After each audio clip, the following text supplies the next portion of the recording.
It's a three-day visit by the French president. They'll be talking about lots of trade and economic issues, inevitably, but the subtext is clearly around the war in Ukraine. Macron's made no secret over the last few months. He's been regularly calling President Putin, keeping lines of diplomatic relations open, even though he's attracted quite a lot of criticism for doing that, because he recognises that eventually the war will have to be brought to close, and it'll be diplomatic efforts that do that. And he's trying to do the same with Xi Jinping. He's urging China to use its influence to try to broker peace in this war. So why is Ursula von der Leyen there? Yeah, he's not been travelling alone, but interesting that Macron will know that doesn't matter what he says, he won't change the political calculus of China. But by being accompanied by Ursula von der Leyen, who's been very critical of China, particularly on their very close, without limits relationship between China and Russia. And she's been using really robust language, and she's even been using some of that today.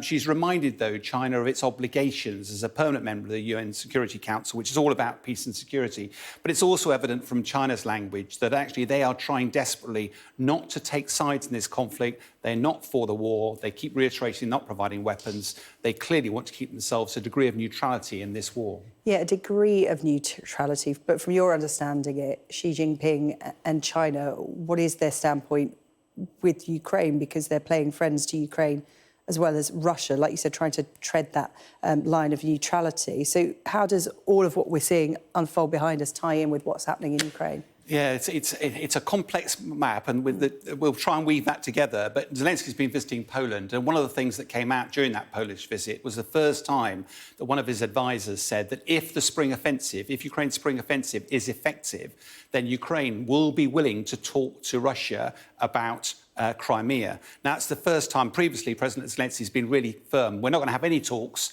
unless Russia's completely out of the Donbass and completely out of Crimea. So it's a real softening of the language, and particularly the West, that's always said militarily it'd be really difficult for Ukraine to actually evict Russia out of Crimea. The timing of this, I think, is also, though, interesting. The Ukrainians are softening their language. President Putin has revised his aims. He seems to be focusing now on the Donbass and securing Crimea. China wants to remain neutral because it doesn't want to see Russia fail, but it also doesn't want to see this war escalate. And actually, if you look at the three superpowers, Russia, America and China, Russia and America are deeply embroiled in this battle. China is the only one that can, and it would almost certainly suit its global status to be seen as a peacemaker.